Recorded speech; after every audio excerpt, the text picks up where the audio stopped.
যে সমস্ত গণবিরোধী নীতিগুলি এতদিন অব্যাহত ছিল সেগুলি আবার পুনর্জাগরিত হলো।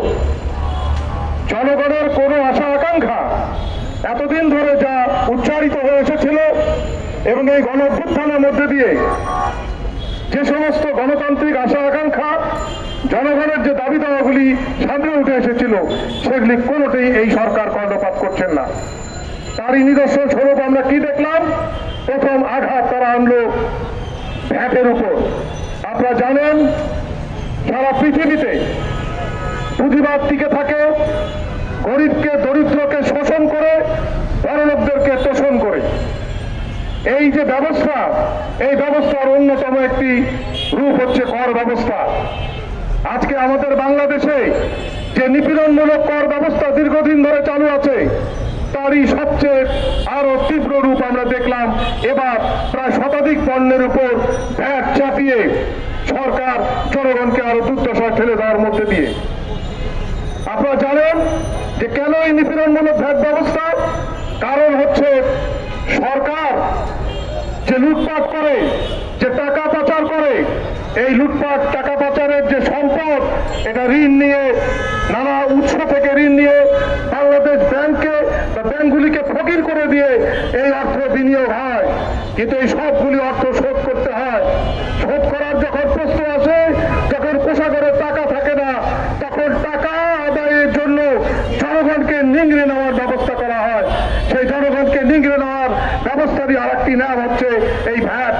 আপনারা যদি লক্ষ্য করে দেখবেন, এমন এমন পণ্যের উপর ভ্যাট আরোপ করেছিল যেটা প্রতিদিন সকাল থেকে রাত পর্যন্ত সাধারণ মানুষ ব্যবহার করে। টুথপেস্ট থেকে, বিস্কুট থেকে, চানাচুর থেকে শুরু করে এই সমস্ত ফোন, এমনকি মোবাইল ফোন, আজকে যা বিলাসিতার মধ্যে নয়, আজকে সাধারণ মানুষ মোবাইল ভিত্তিক যোগাযোগের মাধ্যমে তার জীবনযাত্রা অনেকটা সহজ করার চেষ্টা করে। আজকে এই সমস্ত পণ্যের উপর আজকে ভ্যাট চাপিয়ে দিয়ে, আজকে নিপীড়নমূলক কর ব্যবস্থার মধ্যে দিয়ে জনগণকে নিংড়ে নেওয়া হবে। অথচ যারা প্রত্যক্ষ কর দেওয়ার যোগ্য, যারা প্রত্যক্ষ কর দিতে বাধ্য, সেই ধনী বড়লোকদের উপর করের বোঝা আরো কমিয়ে দেওয়া হয়েছে, লঘু করা হয়েছে। এবং এগুলি করছে এই পুঁজিবাদী ব্যবস্থা টিকিয়ে রাখার যে সবচেয়ে আন্তর্জাতিক হোতা, সে IMF, বিশ্বব্যাংক এবং সাম্রাজ্যবাদীদের প্রেসক্রিপশনে। তাহলে গণ অভ্যুত্থানের আগের সরকার আর গণ অভ্যুত্থানের পরের সরকারের মধ্যে কি তফাৎ হলো? আমরা জানি রাষ্ট্র ব্যবস্থার কোনো বদল হয়নি, আমরা জানি রাষ্ট্রের শ্রেণী চরিত্রের কোনো বদল হয়নি, আমরা এও জানি এটা বিপ্লব নয়, স্বাধীনতা নয়, এটা অভ্যুত্থান। কিন্তু অভ্যুত্থানের যে অন্যতম প্রত্যাশা, জনগণের যে দাবি দেওয়াগুলি সরকার সুনজরে দেখবেন, সেই দিকে আমরা বিন্দুমাত্র দৃষ্টিপাত করতে দেখছি না। আপনারা দেখেছেন শুধু নিপীড়নমূলক কর ব্যবস্থাই নয়, আজকে এমন এমন পদক্ষেপ নেওয়া হচ্ছে, আজকে শ্রমিকদের ন্যায্য মজুরি সহ, তাদের ট্রেড ইউনিয়নের অধিকার সহ, কলকারখানাগুলি চালু করে দেওয়া সহ, আজকে তাদের ন্যায্য বেতন থেকে বঞ্চিত করা হচ্ছে, তা সুরাহা করা সহ, আজকে শ্রমিকদের উপর, শ্রমিকদের প্রতি কোনো ধরনেরই আজকে পদক্ষেপ এই সরকার নিচ্ছে না। অন্যদিকে আমরা দেখেছি প্রতিবার পত্রিকায় যেমন খবর ওঠে ফুলকপি 2 টাকা 5 টাকা গরু দিয়ে খাওয়ানো হয়, আজকে এবারও আমরা দেখলাম শীতকালে কৃষক কিভাবে সর্বশান্ত হলো। উচ্চ উৎপাদন ব্যয়ের বিপরীতে সবচেয়ে কম দামে পণ্য বিক্রি করে আজকে কৃষক সর্বশান্ত হলো। এইভাবে যদি আপনারা লক্ষ্য করেন, তাহলে কৃষক, শ্রমিক, মেহনতি মানুষের দুর্দশা এই সরকারের আমলে আর বিন্দুমাত্র না কমে আরো বেশি আরো বেড়েছে।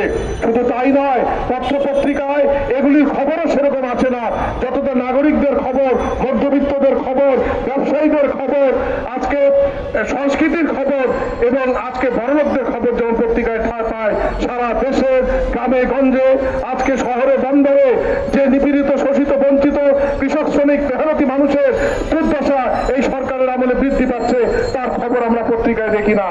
তাই আজকে এই ব্যবস্থার বিরুদ্ধে শুধু বর্ণনা করে, শুধু ক্ষোভ প্রকাশ করে, এই শুধু নৈতিক ঘৃণা প্রকাশ করে এটা থেকে আমরা রেহাই পাবো না।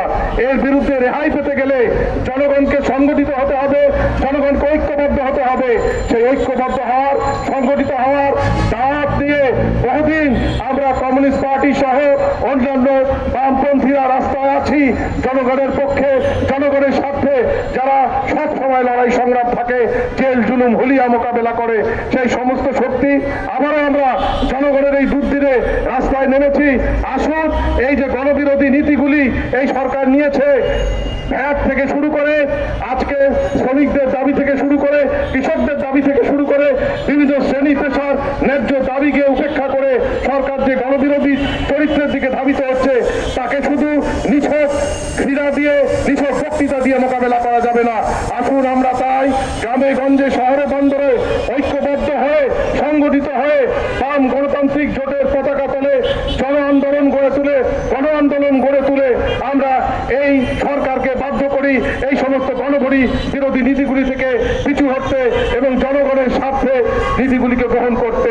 এই আশাবাদ ব্যক্ত করে আপনাদেরকে সেই সংগ্রামে সামিল হওয়ার জন্য আপনাদেরকে আহ্বান জানিয়ে আজকে এই বক্তৃতা শেষ করছি। সকলকে ধন্যবাদ। জয় হোক মেহনতি মানুষের।